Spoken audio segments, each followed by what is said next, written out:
Welcome everybody back to Siege Shotcall. I am your host, Goose, and now the official co-host, I guess, Irish here today, and we are with DZ analyst Booshie. How you doing, dog?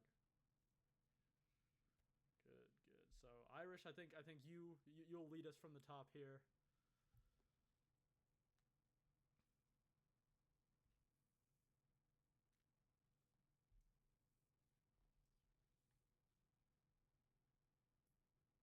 Yeah.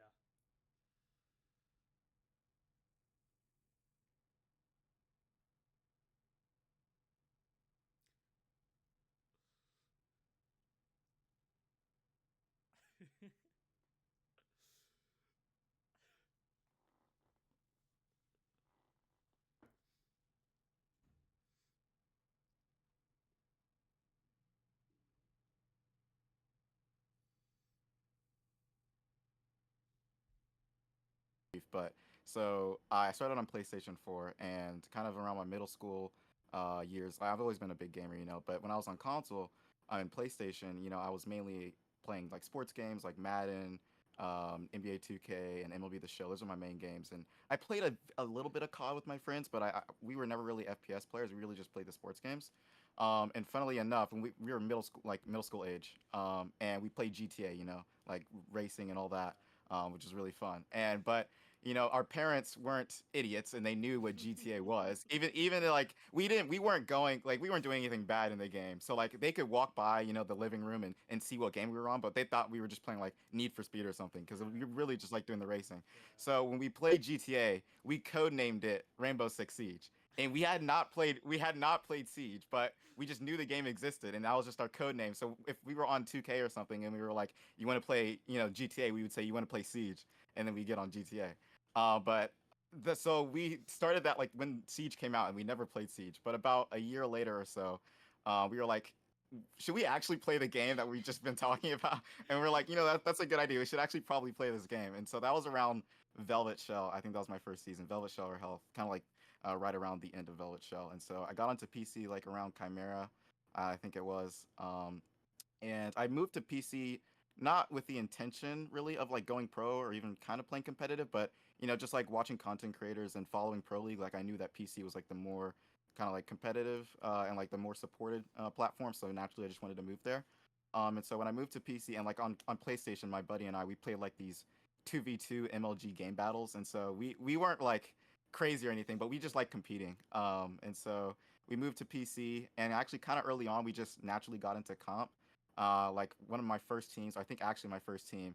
I know he's not going to remember it, but Mr. B was actually on it. Um, Really? this was yeah. This was like back in 2018, I think. Okay. And so kind of dabbled in comp, but and I'll kind of get back to this point later on. But school had always been like my main focus, and so like I think at this point I was probably entering high school, and so I was never like playing all the time. Like I'd hop on the game occasionally and we play, but I was never like taking it so seriously that I wanted to put in the hours that were necessary to really go far in comp, at least as a player. So I dabbled in competitive here and there just to have something to fill the time because I do like competing. And so that's kind of how I got into comp. And naturally, once I started taking a step back, for the teams I'd always played on, I'd always done analyst work for us. Like, I was always the captain in IGL, and so I did a lot of the match prep and statistics as well for us. And so all the VOD scouting and all that. And so naturally, kind of when I stepped back from playing, even though like I was never like a crazy player or anything. Actually, funnily enough, because you mentioned my Wikipedia, the only playing league that I had on my Wikipedia, we got shit on, or I don't know if I can say that, but No, like you're good. like You're good. we okay, we were like second to last place or something in the playoffs. Like we were matched against the best team. We almost pulled an upset map one, and then map two we got smoked. But anyway, of all the leagues, like there were leagues like we actually did really well in and won money and stuff, and won the leagues or placed top three. But the one that was clouded enough, for Wikipedia, I'm just permanently like seventh or eighth place or whatever it was. But so yeah, when I stopped playing again, like I was never like some crazy player because I just didn't put in the time. But after I stopped playing, it was kind of natural that I still wanted to support the teams that I played for. And also kind of some time passed and some players that I had previously played with, reached out to me and said if I could, help them with some analyst stuff. And so I'd always, kind of help them with that because, I like being around the game, and I'm just like I'm definitely a student of the game. I enjoy watching the game. I of course enjoy playing, but since I don't always have the time to play, I watch so much Siege, and so I was always down to help them out with that. And so I'd say kind of getting into the more professional side and how I ended up where I am today is I'd say probably around 2022 I started taking it more seriously that I could actually get into T2 and eventually T1. And that's when I kind of started leaning into kind of the identity that I wanted to be or build as an analyst, leaning into data driven insights as well. And so that's where I kind of just started self teaching myself a lot of stuff with spreadsheets. And so I made some things for the NAL. I made some things for fans to do, like they could simulate the matchups. That I was just like familiarizing myself with Google Sheets and Excel to like use more advanced functionality. And so some things that kind of got noticed by some people, and then I ended up actually doing like kind of freelance team files for the broadcast, like one of the stages in 2022. Um, and so that's kind of when I started realizing that maybe my insights might actually be beneficial to teams, and coupling that with just knowledge of the game and being able to provide insights like that. And so after I kind of started realizing that, reached out to a couple teams, and the first team that I almost joined, there's actually two in the same window. This would have been, I think at this point it was 2023, like stage two or so of Challenger League. And the two teams were Aqualix and Reality TV. Oh, Oh wow, And back with Mr. B. yeah, exactly. I would have been back with Mr. B, and eventually, I would have brought it up. Like, I know you don't remember this, but like, I would have had a screenshot of him like on my team. So, but so what happened? Aqualix was the most promising, and their coach at the time was a guy named Chill, if you guys are familiar with him. And they were just off of winning CL that stage. So whether they won stage one and like we were going into stage two, or they won stage two and we were going into stage three, whichever it was, they won the previous stage. And I got pretty deep in the trial process. Had me analyzing VODs and that kind of thing, and he really liked my work. But he said that his feedback of why I didn't get the position, which I believe was pretty much genuine insight, because at least it made sense and it wasn't like oh, we're just letting you down easy. Is he said that he was a new coach, and like his first, whether that was his first stage coaching or the last stage was, as a new coach, he said he wanted to work with someone who had at least worked in Challenger League before, to kind of help him with that transition. And so they ended up picking up Froshi, who of course won the major with Beast Coast, since with LG, and so um, he won that spot over me. Which actually, funnily enough, when Fett put out the post that he was looking for an analyst to help him with Beast Coast, I actually didn't, I didn't feel like I was ready, so I didn't even throw my name in there. Hindsight, I probably, the worst they can say is no, which is how I, ended up getting in DZ because I was in that same position. But of course, Froshi got that spot too. And so it would have been funny if he kind of beat me out twice. But I got a lot of love for Froshi. I got a lot of respect for him. So he beat me out that one time for Beast or for Aqualix, and then also with Reality TV. I was contacting with their coach Madman at the time, and so my link with Reality TV was with Madman, and he liked my work as well. And I believe he was close to bringing me on, and then they actually brought in Fett to replace Madman. So I didn't care to reach out to Mr. B or anyone else at the time, or Fett, to be like, hey, I was almost gonna join you guys, but it was with Madman, but I know I'm still around. I didn't really care to do that. So that kind of just fizzled out. So that was the first kind of window that I was really close to joining a team, and then, of course it didn't end up working out, but that kind of showed me that I might be pretty close. And so after just narrowly missing out on those teams, I reached out to a couple established people, just looking for feedback. And so at that time, just some T1 coaches, I think like in the SSG, I reached out to. And so yeah, there's different points of different at different points. There's different people that I reached out to. Like at the most recent time, like before DZ, I reached out to Joker with Talon, Eden with Falcons, or now BDS as well. And so getting a lot of feedback, helped me kind of fill in the gaps that I was missing. And so after that Challenge League kind of failure, but not really failure, but just didn't get on a team. There was other T1 teams that posted that they were looking for people. I submitted my name. Kind of the same story. Just they ended up going with someone else. I took it the best I could and looked to see how I could get better. Like I think in total there were probably 5 to 6 teams that I probably got within various points of not their interview process, but within their selection process. At this point, I don't know if I could recall all of them, but like there were some APAC teams, like I think Mirror, when they brought on Cooley. I'm trying to think if there's I don't remember if there were really any NA ones. Oh, Oxygen, when they brought on Kizzy. because I think Redeemer put that post out. And I they're like, remember that. yeah, like one or two more. I think maybe an APAC or something like that.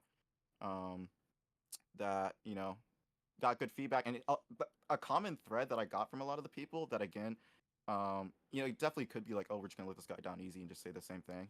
But a lot of them did kind of say that they did like a lot of what I had to do or a lot of the work that I was showing, but there were just some gaps that I was missing. And what I took that to mean is like, I really didn't have team experience other than like these T3 teams that I had worked with.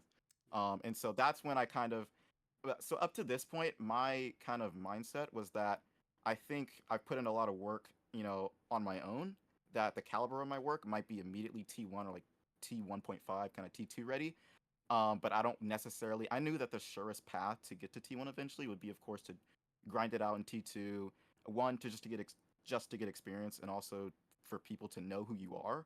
And you naturally, even having connections could get you into T1. Yeah. As long as your work. I mean, sometimes even your work doesn't even need to be up to par, but also Yeah. connections with work up to par is a good combination. So at that point, I was kind of like, if it happens, it happens. I wasn't because again, like I'd still really focused on school.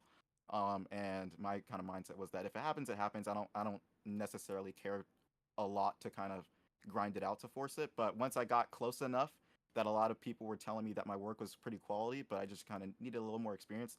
That's when I was like, okay, let me try and do this, by the book per se, and go through T2, get my experience, and then I can go to T1. And that's how I kind of made a quick transition. Is I really just kind of needed the missing piece of like a little T2 experience, that I could show relevant teamwork. Because anything that I had in my portfolio was kind of just mock work. Like I made mock work for DarkZero actually, because we can get into that a little later. But DarkZero is actually my favorite team.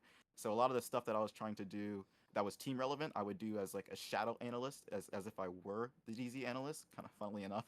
And so that's what I was presenting to teams, but it obviously wasn't like in actuality kind of work that I would be doing or like that I actually did do.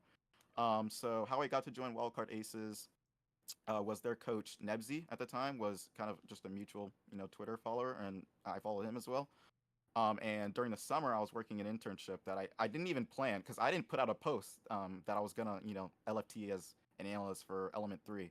But it's because I was working this internship over the summer that I anticipated being very busy on. But it was actually like it was still a really productive internship, but it was really relaxed and just the workload and kind of the flexibility that we had. And so a couple weeks in, when I realized that I would actually have a lot more time than I thought I would, I just reached out to him directly. I was like, hey, I didn't anticipate working as an analyst this element, but I have a lot more time on my hands than I thought I would. And he kind of responded saying that he was looking for someone in my position as well, so it was pretty mutual. So it was kind of a natural just progression for me to join the team. And so that's how I got to join Wildcard Aces. It was a fun short bit. I definitely wish I could be with those guys longer. I enjoyed the team, of course. Now they've kind of all gone their separate ways. Teddy's Space Shoes just got through the playoffs. Unfortunately, beat Foresight, who was also on the team, Karnenko. All the other alum. So the roster at the time was Teddy, Kronk, Emilio. Yeah. Who went on to join JJ. Yep. Kronk and Scarping. That was the initial roster that I joined.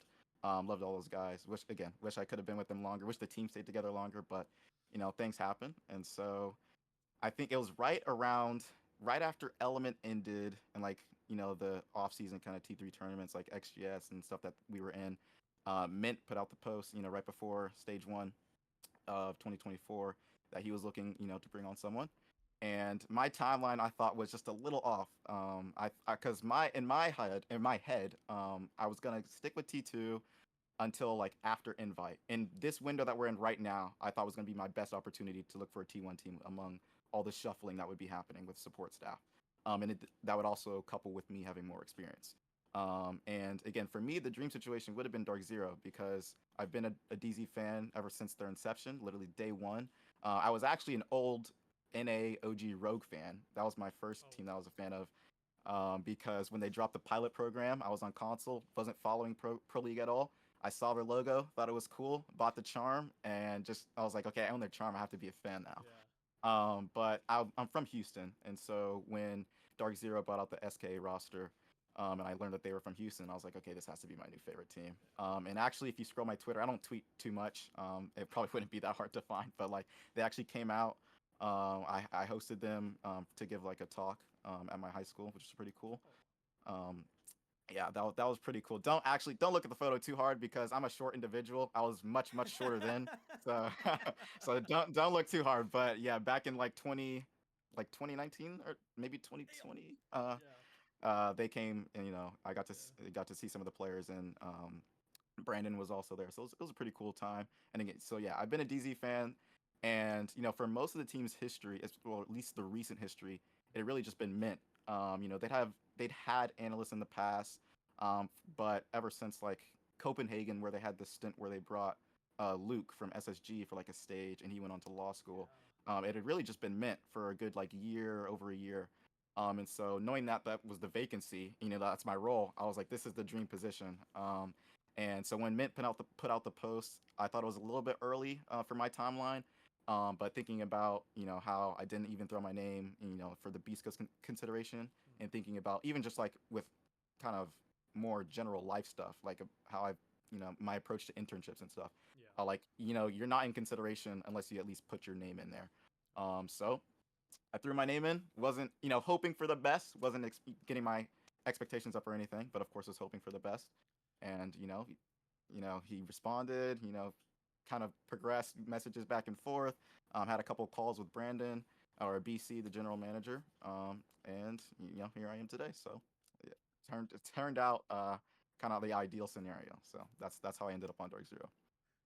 Yeah, so you mentioned scrolling through your Twitter while I was doing research. I did that. I went as far back as the Atlanta major. I saw Mhm. you have a picture. I think it was with Rice, and you also had a DZ hoodie Yeah, on. I was like, anybody yeah, who owns like a yeah. hoodie from a esports, they're a big fan.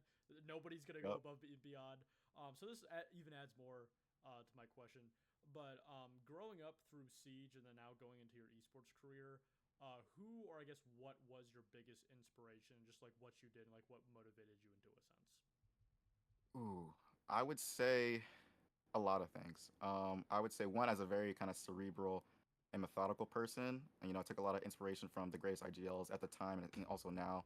Of course, you have your names like Canadian, especially when he joined DZ. Of course, that was kind of Yeah. the natural fandom. Fabian, of course, is a legend. So I'd say I like, of course, those are the big names, but honestly, whenever I would learn who was IGLing a team, I'd always pay attention to them specifically, whether it's about how they were playing or even just like following them, watching their streams and stuff, just to see their approach to the game and hear them talk. So I'd say just in general, IGLs were a big inspiration for me. And on the the coaching side, of course, Shaz at the time with G2 or and even Penta Yeah. was a legendary coach. Kind of more not even new gen because he's been around for a while. But Call Out is a big inspiration for me as well, just because of how he merges sports culture and like team identity Yep. with esports. I think it's very, like, I don't know how do I want to phrase it, but like, not progressive, but very beneficial, I'd say, Yeah. for the team. Um, and of course, Mint, and, it was cool to work with him because, I've been fan of him as a player, fan of the team that he was coaching. So being able to work with Mint, who was also one of my inspirations on the coaching side, and seeing how he works and getting to learn from him was really cool as well. So I'd say just, because of how methodical I like to be, I took a lot of inspirations from IGLs that I could find, and also the best coaches that Yeah. at least coaches of teams that had success with teams that I liked. So, segueing more into, I guess, DZ now and throughout the years, I'll prop up my first question and I'll throw it back to Irish. But I just want to talk about the main things that you've learned. Maybe it's, outside of your analyst role and other things, but just overall what you've learned from now working under not only Mint, but now Kangaroo Kenny, if I'm saying his name right. So I just Yeah, wanted yeah. to pick your brain about, like, what specifically you've kind of, picked off from them over time. I would say there's different approaches to Yeah. the game, and there's not like a correct way.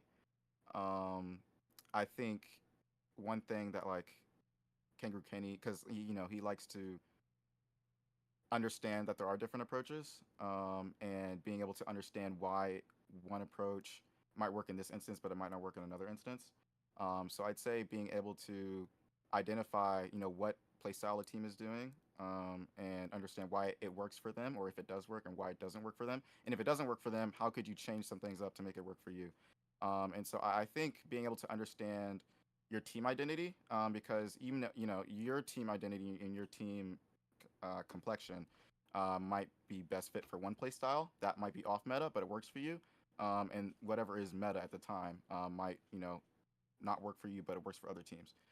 So I'd say being able to understand just your team like makeup and what fits your team best, and not trying to just do what everyone else is doing.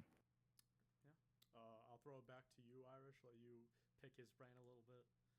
And yeah, talking about like specifically learning from super storied players. Again, from DZ, you've had even just it in your time at the org, you've had Canadian and Bolo. You've had two SI winners and two people who are considered some of the strongest individual players in NA. What have you learned from not only just those two, but then also bringing people over from EU as well? Because there's such difference in regions, bringing over people like Kangaroo Kenny as a coach, or even Nafe as a player, and kind of getting a more full picture of those different diverse styles. What have you learned from that many diverse voices in your team?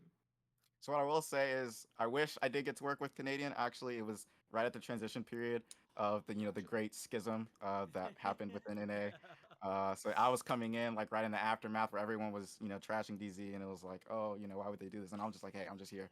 But it has been cool to see kind of the merging of, well, one, we're kind of getting like recolonized with all the British players and British influence.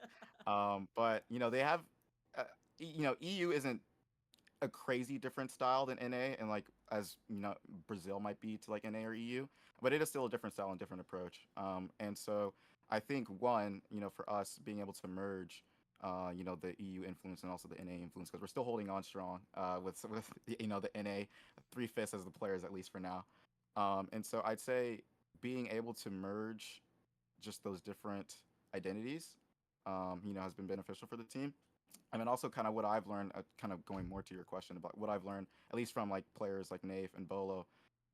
One, just like work ethic. Those guys work, and the whole team, they work so hard, and it even inspires me to like work as hard as I can, even though like I play the smallest role, and like I don't want to or deserve to take credit for like any of the successes of the team. But there's quotes about this like in traditional sports where it's like a championship, if the team is championship caliber, like even the janitor wants to work his hardest, to not let anyone down. And so just what I've observed from like the work ethic of the players, and even the support staff, like even stage one, or not stage one, but my first stage with Mint and Nix, how hard they worked. And of course, Kangaroo Kenny still works hard now. It just makes me want to not be like the lacking piece. And so I'd say work ethic is a big thing.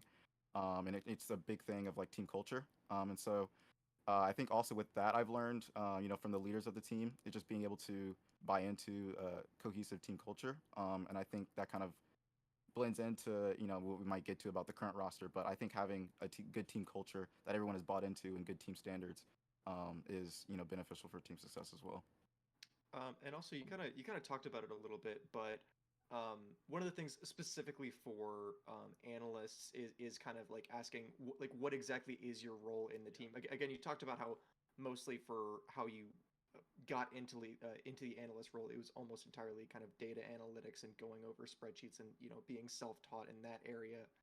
But as you kind of grown from having tier 2 experience and also grown by being with a single team for a good amount of time at this point, has your role changed from just purely data analytics, or has it kind of stayed that way and then let either Mint or Kangaroo Kenny do their thing as far as coaching? It's I'd say it's kind of evolved from that. It's still the main component because I think that's my strongest suit. But that's actually why I also wanted to have my stint in T2 to pick up some things.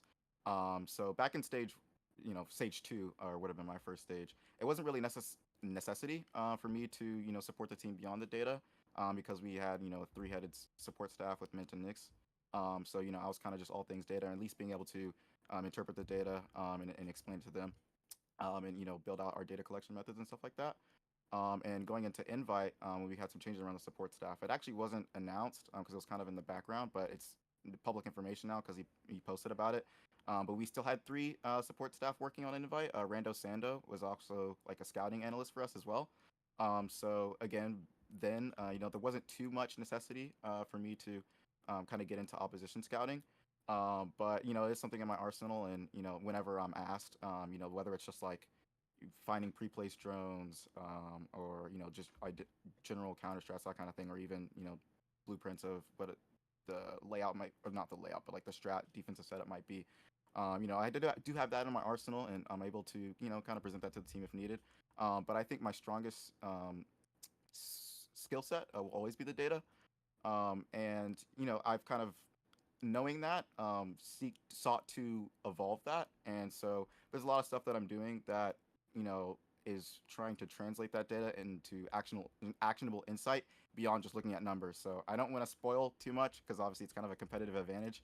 Hmm. But we have, or are in the process of working on some things, and have currently developed some things that are foundationally it's data driven, but it's like beyond the data, and being able to vision the game in ways that currently aren't really possible, not aren't really possible, but aren't like natively supported, I'd say.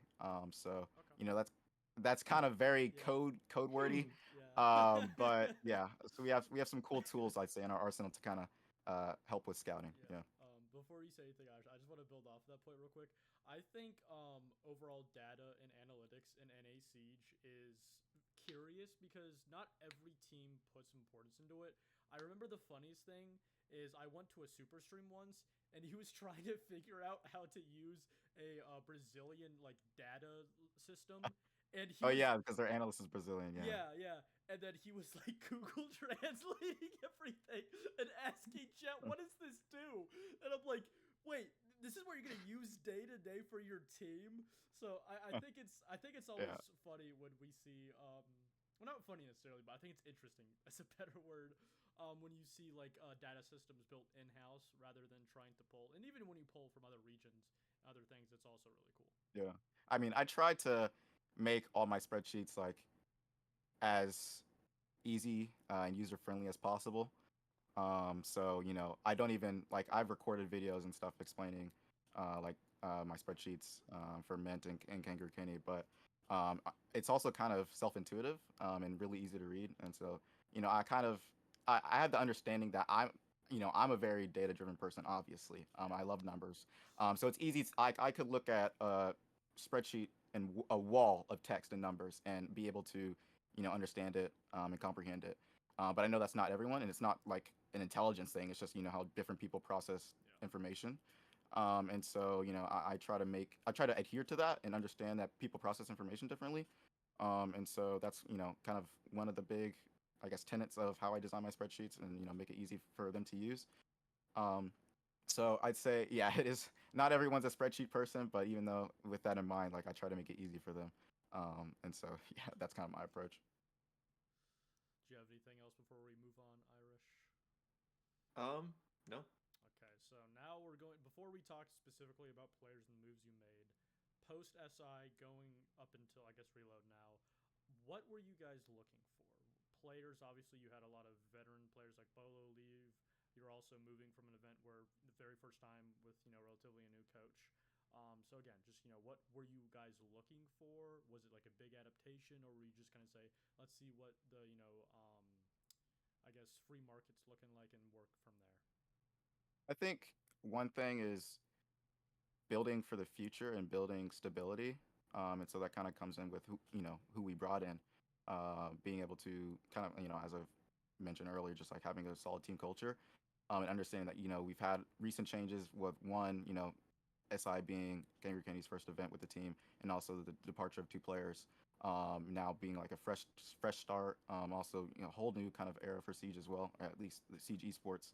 And so I think one kind of a principal thing for the team was being able to build for the future and a team that everyone's able to buy into for the long haul. And so of course bringing in Citizen and Spirits. Well, yeah, as I kind of mentioned, the British takeover is slowly happening, despite any resistance efforts. But that's kind of a team culture thing. As long as there's not another Revolutionary War, or like the Americans start fighting. As long as we're able to have our Thanksgiving together and eat their beans on toast. I don't know, but anyway, as long as there's not too much fighting, the Brits they have their solidarity, Yeah. and Rob has talked or Pambazu has talked about, being long-term friends with Spirits and probably always wanted to teaming with him. And so I think one thing for the team is this again, like it's kind of a new era, and it's not about replacing who was lost, but just kind of building a new building a new team with, of course, the core that we had. And so in some ways, it's kind of building for the meta, and you kind of know who I'm talking about when I say that. Although, like I would say, Yeah, I was she, gonna ask you that. The best oh, shield I in would the say, name. yeah. At this point, it's not even kind of a meta. It's just like the state of the game, just with the Yeah, shield changes. Until they're tweaked again. Like it's yeah. kind of not even the meta. It's just like how powerful shields can be. Mhm. And like back in stage two, in Montreal, like Nafe has always been, being able to call like playing the Monty. But when we needed a more aggressive blitz, like we've tried him on it, to some success. Bo had also played blitz at times to some success. But of course, having just a crazy player like Spirits, being able to pick up shields like blitz, Yeah. and even Blackbeard, like sometimes you're playing with someone or playing with your friend and like you're spectating them and they just do something that you could never get away with, but they get like a 3K. Yep. That's like what watching Spirits play is like. Like he'll just do something that you could never dream of doing. Like if you tried it, it would never work, but he just manages to pull it off. And so having him and being able to fit into the meta, I guess, but being able to play those shields and fill in kind of a piece that we were missing, especially on the attack half, because for the majority, at least of my time here, the defenses have consistently been pretty strong. Of course, there's been games where they haven't been up to the par that they had been in the past, but consistently the defenses have been very strong. And being able to bring some different kind of weapons on attack is definitely pretty good. And I kind of talked on Yeah. being able what Citizen is able to bring as well. I'd say like I don't want to call flex players like because that's kind of taking its identity as its own role. But I would say pretty much everyone on the team is flexible to play whatever is needed. And so there's some sites like where one player is on one op, but like another player on another site is going to be on that same op.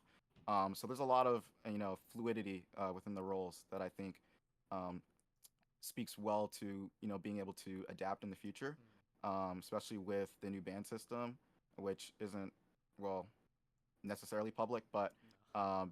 adaptability adaptability is definitely going to be a big uh, like benefit Yeah. if you're able to Yep. adapt. So I think like having players who are all flexible, even if they're not flex players, because that's taking its own identity. But Mhm. I think being able to build a team that um, is able to adapt is like what the vision was for building for the future. Yeah. Yeah, no, and you talked about a little bit ago that like you were fans of teams because of like IGLs. Like way back in the day, I was a really big fan of Altiora Parabellum Yeah, yeah, because of like Penguin. So I know like people talked about back in the day of like playing against them. Like okay, this guy Spirits is just absolutely insane, and like yeah, having like someone even just like him on your team that can pick up a shield, fill that role on a team that's really necessary in the meta, but then also just like be an absolutely insane player and have come off very recently a major win and like getting yeah, that in yeah. Citizen. Like you guys are building a super, but like yeah, you guys are definitely building a super team in NA. Yeah. Mm. Um. And Citizen too, of course, has his Yeah. wealth of experience. Yeah. Oh yeah. So yeah, it's just definitely a very experienced team. That's we're in win now mode. So hopefully we get to take some hardware home. Yeah, I think, that's one thing because I was going to ask you specifically about Citizen, and I want to try to preface this without sounding mean, without trying to diss him specifically as a player. He's been around a lot of regions, a lot of teams because he has value. Go back to M80. The problem that I've seen is that teams haven't been able to utilize him. That was the definition of pretty much every M80 roster. I think a lot of people can agree with that. So, looking specifically at Citizen, what did you guys say this player can add this specific value, whatever it may be? I think it's really flexibility.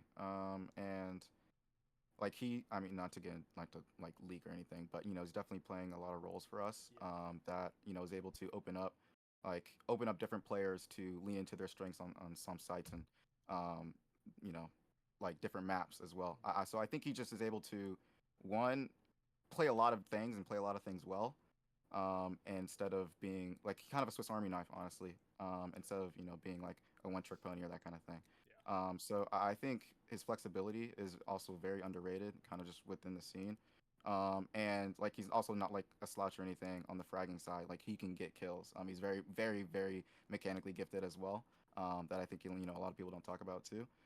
So of course just a high quality player, experienced player, and definitely very flexible. That allows us a lot of options, both on both sides, attack and defense. Yeah, so tying that main point, now moving on to reload. A little bit of story of when we were looking at a lot of roster leaks. So also before we say this, me and Irish have a good idea of what the ban system is to an extent. I'm not gonna say how we found that information Yeah. out.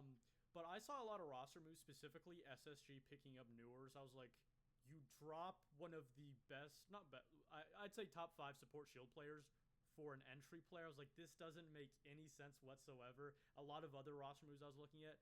And then as I got more information, I was like, oh, okay, that role's kind of dying. So now going into reload, specific the rules to that event, but also with the new ban system, what is your opinion on roles in Siege? Because in my opinion, I don't really think that there is a hard support role. I think it's kind of an extent where you just are not good at shooting.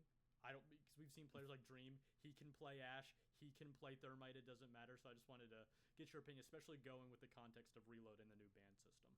Yeah, I think the current state of Siege is very like fluid roles, kind of like positionless, and roles are most like hard to find roles are kind of archaic at this point.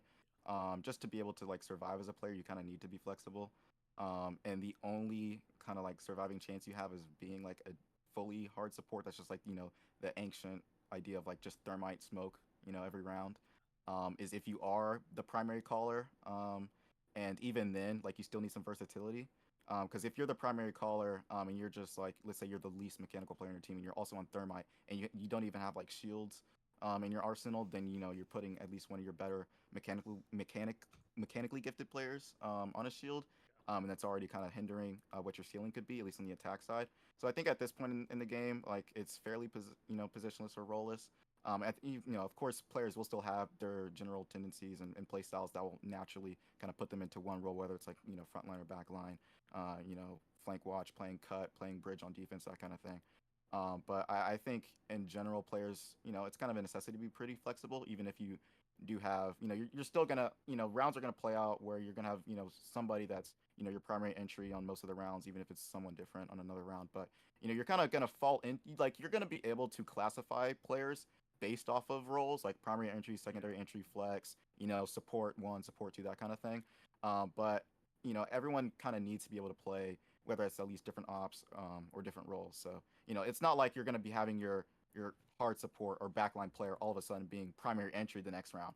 But they need to be at least flexible, at least with the operators they're able to play, and how they're able to kind of play within the round, definitely. I'm gonna throw it back to Irish here now. I'm kind of more curious at this point, like kind of moving into Siege X and moving into Reload. What is your thoughts on the format? Because it's like really weird and super convoluted. So like one the kind of the meta leans into having more fragging, super versatile players, but also the format of having 1v1s to potentially send your team Yeah. home. Uh, what are your thoughts on that? I think um, it's of course a spectator event. Well, it's the entertainment industry, and it's like a kickoff event. That's primary goal is to showcase CJX, which needs to be understood at least as the first like as the entry. Before you read the rules, there should have been like a disclaimer, like this is a showcase for CJX. Like this isn't your standard major.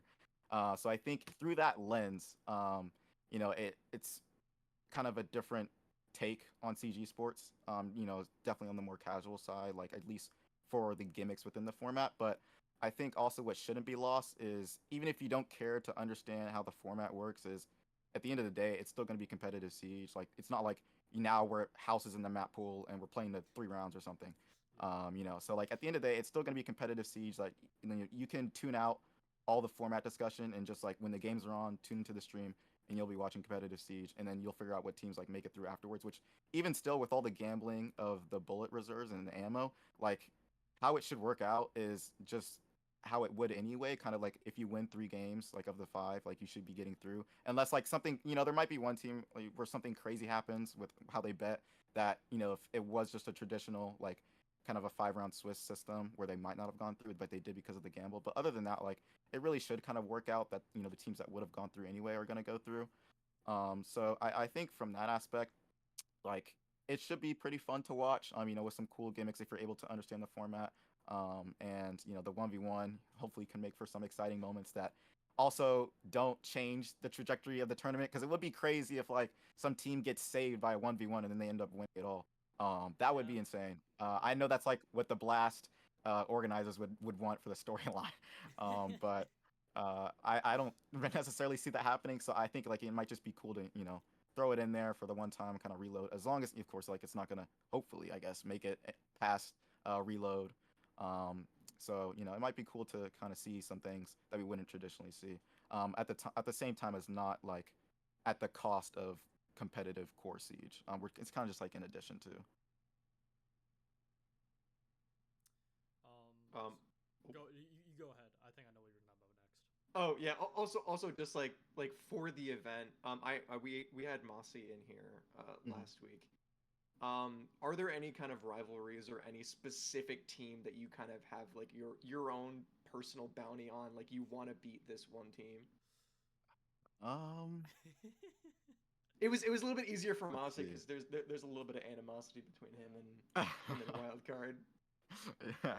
Uh, I think one, it's exciting to see teams not to call it like a pity invite, but like teams that don't traditionally Yeah. get to showcase themselves Yeah. on the stage that do get to go. I need to pull up to make sure I don't miss anyone. So I'm trying to think of like if an APAC team would be cool to Elevate face. Yeah. like a newer Elevate. Yeah, Elevate that yeah. hasn't Like had the of course, okay. What I will say though, just because like I have kind of like not support staff rivalries, but at least kind of my friends within the space that I've even Mhm. like mentioned earlier have helped me, like Joker and Eden. So I guess for that, like to face Talon again. We've kind of had like our own battles in the past, of course. And the new look BDS with Eden on the coaching staff would be cool to face as well.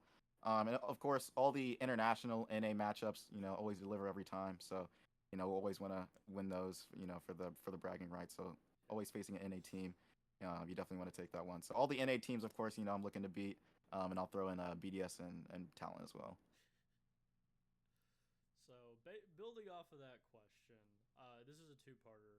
One, is there a specific player you want to see in a 1v1? And then second, who the hell on DZ is going to be? Because you guys have so many options for who you can put into a 1v1.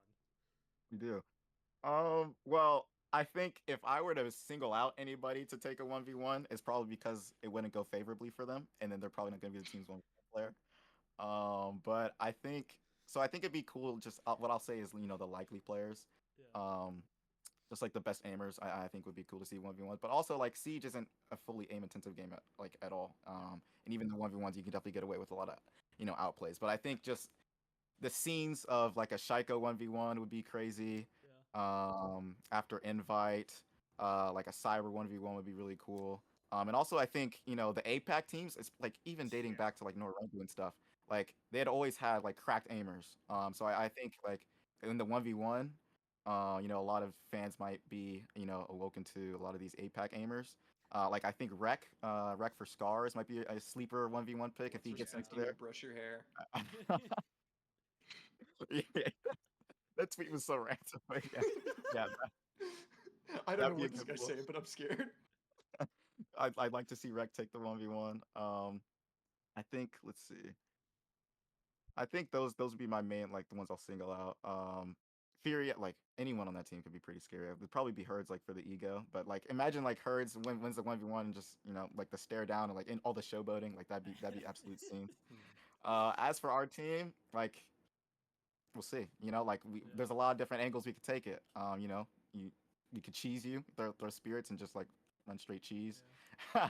we could, we could throw the golden mailbox of NJR, just like sit on a window the whole round, and once you finally make a mistake and peep the angle, like he's just there.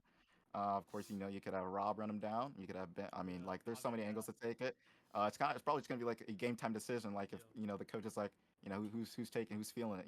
Whose day is it, and next man up. So we'll see. We'll see. So before we move on to our last segment, minus yourselves, obviously, because I know a majority, 90% of teams in staff will say that they think themselves will be at the top. But who are your top 3 teams going into Reload that you think would probably be the most dangerous, or rather just have the most consistent success, especially with the context that you need to have a lot more fluid roles? I think you have to mention the SI Grand Finalists, of course. So that already fills at the top two of the three for FaZe and Falcons. The third spot, kind of mentioned it earlier, of course, excluding us because we would have been in there. But so it kind of touched on Space Station earlier. I think they haven't been talked about as much as they might need to. It could be a classic case of getting a little too greedy. Like G2 did back in the day, dropping the support players and bringing on the fraggers. But to their credit, if they are able to make it work, a team that plays really well at SI, bring on someone of the caliber of Newers, if they're able to make the roles work out and have the flexibility needed, then of course that is a very, very dangerous team. And just like the roster on paper, and I've already talked about Call in the past, and the support staff that they have, it's a perfect mix of being able to go far. So I definitely give them a shout for the top three. Of course, Furia. Furia regained their form after missing out on Montreal. So Furia, they had rebounded at SI, and I think they're definitely here to stay again. Yeah. So I got to put them in consideration for the top three. I think honestly it'd probably be between them. If we get into the full kind of breakdown, I might see someone I miss. But so between them two, I'm probably gonna give it to Furia just based off track record. But I definitely have to kind of shout out Space Station because I think whether it's immediate success that they find or later down the road, I think they definitely have the recipe to be in the top three, at least top five for sure internationally. Yeah, I thought it was really funny. I think SSG's kind of been ahead of their time. I spoke about how I understood that the support role is kind of dead when I saw Fultz in the top 5 rated in kills and entry, and he's playing. Yeah. This guy's playing like Thermite and stuff. Yeah, I mean, you cannot tell me that someone going like 5 and like 14 on Thermite's a good idea. No, I mean, I'm sorry, like no, Yeah. it's dead. So before we do our outro, Irish has prepared. Which before going into this, before I did my research, I didn't know you were a huge DC fan. Now I'm a little scared. Yeah, no, I also didn't I feel like I might not We'll not see, have we'll gotten see. hard enough on Okay. this. We have Jeopardy. No, no, no, no hurt feelings. We have Jeopardy, but for everything DZ. Every question is DZ Mm. themed. Okay. Okay. So we're gonna give him time to pull that up. Oh, he's got a whole slideshow. Oh, yeah. Well, now Oh, this might not work in my favor because imagine I get some wrong. That might be a little embarrassing. But Oh, okay. The thing is, you've already brought up some of the answers to some of these questions. Throughout this interview, you've said like at least 2 of these answers. okay. All right. Let's So because you were our guest, we are going to have you start. okay. What is the first question you'd like to pick? Let's start. Let's go at the higher end, but not too. Let's not to get too crazy. So let's go org history for 400. Org history for 400. All right. This org is the only current NAL org that has been consistently a part of that league for longer than DarkZero. Who is or what is Space Station? Who is Space Station Okay. Gaming? Okay. All right. So On that the board. that is 400 for you Okay. right off the bat, and 400 also out of the way. I got to be marking these down. Okay. Is it my turn now? Back to him. I haven't played Jeopardy. Actually, I think it goes back to Booshie. Okay. Yeah. Okay. Okay. Yeah. Let's stick with the okay. That was the warm up. Let's stick with the org history. Let's go for 500. All right. Oh, also, I'm gonna be marking down. Hold on. I'm gonna be marking down which questions have been answered. All right. Wait. Sorry. What was the Org history for 500. org history for 500? All right. In Valorant, DZ picked up this unsigned roster consisting of Adder, Weeded, B-Dog, Corey, and Stellar. Who was it Turtle Troop? Yeah. Yes. What? Yes, who is Turtle Troop?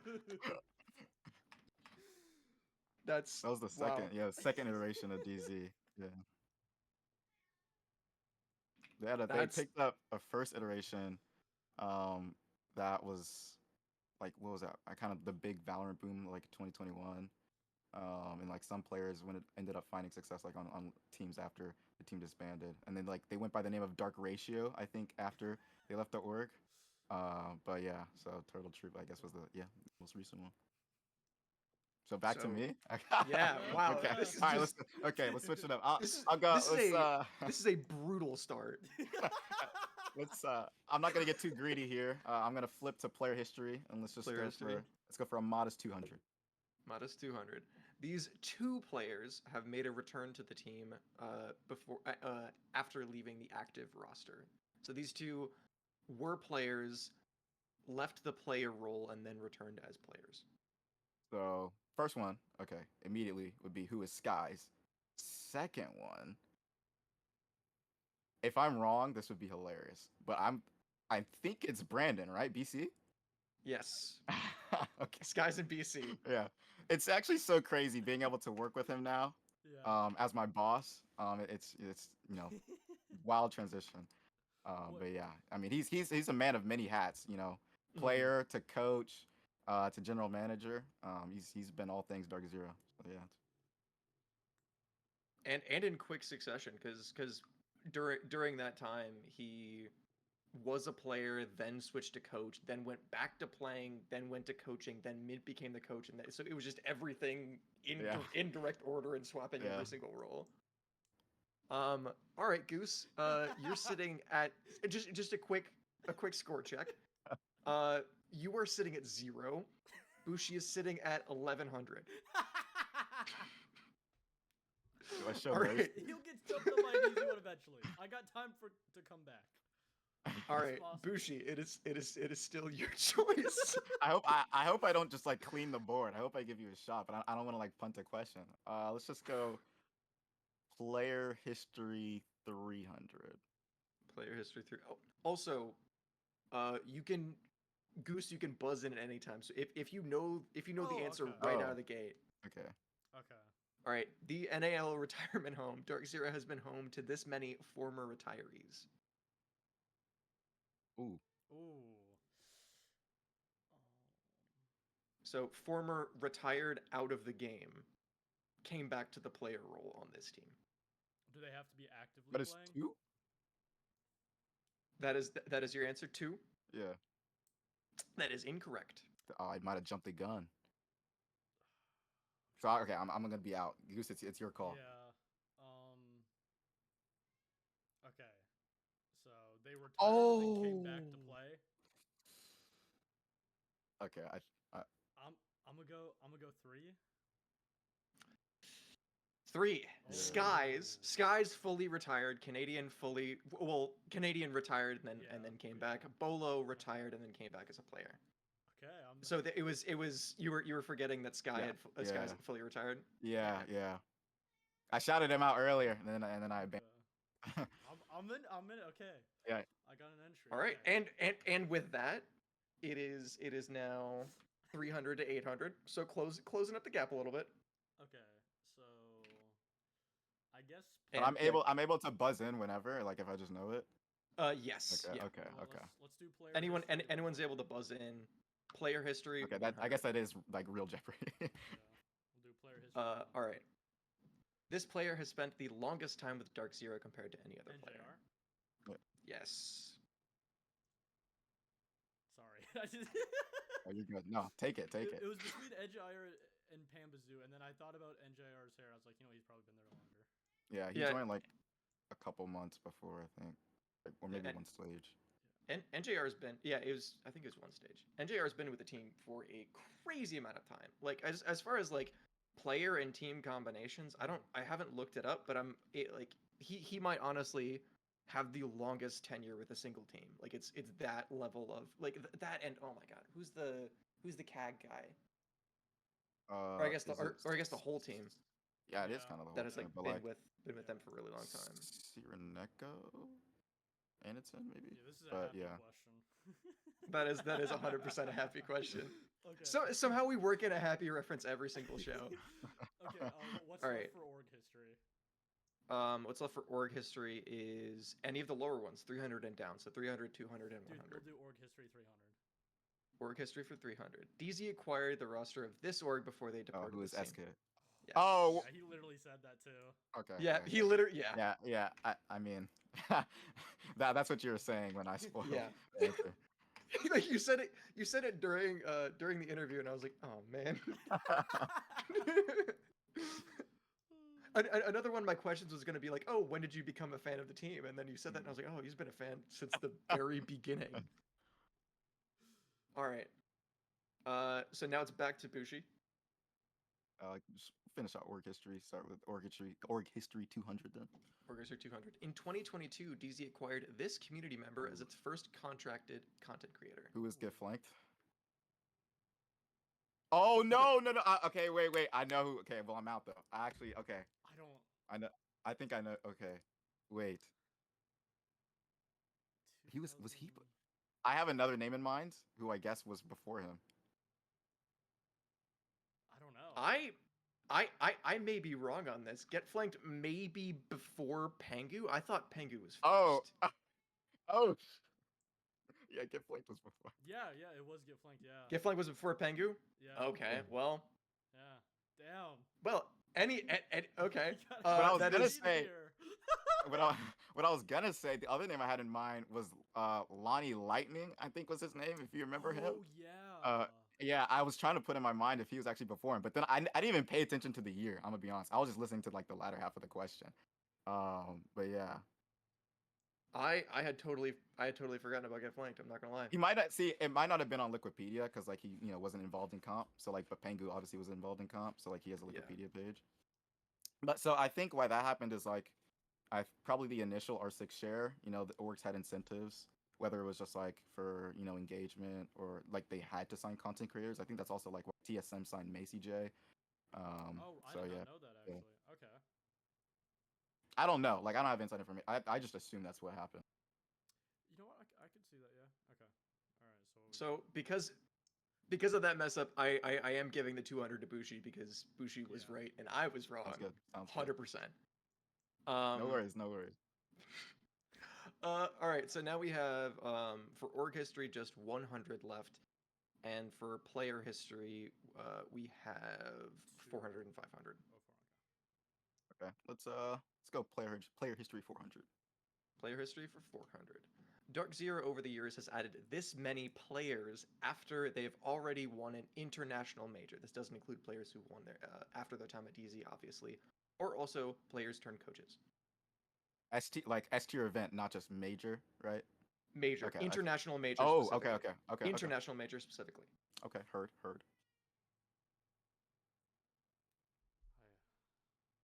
Gotta do counting now. Specifically, only international major. So 2022. 7. Let's throw a number out. 7? Yeah. That is incorrect. Okay. Wait. It's back to Booshie. You can also pass. Yo, wait. What is the money looking like between us? Because this could be interesting. 1,300 to 0 because Goose put a shout out on a question and he Okay, only had well- 400 left. Okay, then off of competitive, not integrity, but like spirit to make it potentially a game, I'm just gonna pass. See if you can get the 500. Wait, sorry. I'm just gonna pass. Okay. Oh, what's- heard. I don't have a guess. Only Spirits. Canadian won an SI, but he had Yeah, not won an okay. international major. Achieve Bolo won the regional COVID major. And no other player has been picked up. That's why I asked from a the clarifying major winning question team. because obviously Yeah. I didn't know if I was gonna be missing someone, but yeah, because I was trying to think like no one had really Yep. won, and obviously Yep. Spirits. But Yeah. Yep. And yes, Question. Citizen has not won yeah. an international event. Canadian again won an SI before and then won a major with DZ. And then obviously achieved in Bolo winning the regional major, but I wanted to make a little bit of a trick question and didn't. And say Okay. specifically enough. international Okay, major. Yeah, that's good. I gotcha. Okay. All right. I mean, we'll do player history 500. I I think Org is still Org 100 and Player 500 are Okay, the last two. We'll do Org 100. Start it off. This product recently launched with a logo that's strikingly similar to Oh, DZ's. You know what, Goose? I'll let you get it. The floor is yours, Goose. I'm trying to remember the name. It's the Starts- Twitter. It starts with a G. It's a really stupid name. Gronk. Base minus the N. Or Yeah. Grok. Or Gronk. Yeah. Why? Why? It's such a stupid name. It is an atrocious name. I don't even remember Also, the like- name. I just remember because the logo. Like. Yeah. That counts. That's Okay. 100. Okay. And the second to last question, because there's also the final Jeopardy. Oh, okay. Player history for 500. Before being picked up to DZ, Pamba played Tier 2 with Livid alongside this highly touted prospect, who ended up underperforming once he actually got to the league.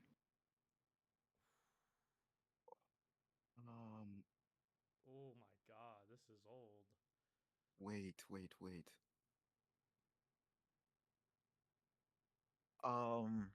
Yeah, Pamba played Tier 2 on this team, and he actually, Okay. at least from what I remember, wasn't even the most highly, like, this player was... Yeah, he's seemed probably to the be main a player. better prospect, yeah. Yeah. I have two names in mind because I think one was the player who's the answer, and the other is like who he replaced. And I gotta take a second to think, Mm-hmm. or who replaced Pamba. Yes. Yep. I know the two names, yeah. I don't know. I gotta think who went to the league first. Oh, okay. Well, that makes it okay. Well, then I would say who is Razor? Who is Razor? Who was actually a Okay. good player, but only had a chance to play on Exet and Mirage. Like, that's not... Yeah. And the other one would have been Zeno. Yes, Yeah, Zeno okay, came okay. in to replace Pamba afterwards, and then ended up going to BC. So that's another Right, 500 shout out- for Booshie. Shout out Razor. That's Yeah, he was good. Like, he was actually good. He wasn't bad, yeah. I remember. I'm pretty sure it was him that had in that infamous Exet BC game on that consulate. He got that that ITA 12 secondary shotgun kill on the guy in B1. I'm pretty sure that was him, and that was like the start of the end of well, the casters had been losing their mind already, but like that was one of the moments where they're Okay. So we got Yeah, that's Final a- Jeopardy. I wonder where he is now. I Who, wonder where he Razor? ended up being. Yeah. I'll I go- mean, probably like leaving the scene, but like Well, yeah. Final Jeopardy. Topic accolades. Across all esports, DZ has won this many international awards. okay. I think I know the number, but Goose, I'll give you a shot. Is this for I might Siege be wrong. only? Or No, this is across all esports. Oh, I have no idea. And this would be just S tier international events. Yeah, I have no idea. I gotta give it to Booshie. Just throw out a number. Just throw out a number. I'll go 4. Okay, my answer's 3. That's crazy. It is 3. You were Yeah, close. I'm a fan of the org. Yeah, yeah. like absolutely everything about this team. Yeah. The Apex team they were really good. Yeah. And they're one of the many rosters that Falcons have eventually bought out. Even today, Falcons for CS knowers just got Monacy. So Mhm. yeah, they fell to the Falcons. Not curse, but like they finally got them. But yeah, they were really good. So yeah. The little falcons on the left shoulder being like, "Come over here, we have money." But yeah, Charlotte Major obviously, and then ALGS Championship and Split 2 playoffs. So yeah, ending score. Drum It's roll. okay. You don't need to say it. Just you can spare Goose's feelings. No, it's good. It's good. For the It's a for the lot. bit. Well, yeah, that's I didn't want to do just like a super basic tier Yeah, list again. I wanted to do yeah, something fun, yeah. and especially with I didn't even know that it was that you were going to be so knowledgeable and make this such a stomp. But either way, this has been a lot of fun. Yeah, Nice. Thank you for creating the game. Yeah, yeah. it was fun. I think this, if we did this with anybody else, this is no offense to you, it would have been different. And I love how you even like knew one of his questions were wrong. Like that was the best. Yeah, don't scrap the idea. This is a bad test run. You know, Yeah, run it for your next. yeah. I mean, it worked out well. There's no bugs. There's no bugs. I'm surprised you went all out. Before we end everything out here, it's been real fun. I just want to give you the floor. Yeah. To shout out anybody, shout out yourself, or just say anything. I'm gonna just give you the entire floor here. Yeah. Of course, thank you to all the DZ fans who kind of make this possible. Because of course I was wanting your shoes as just shown.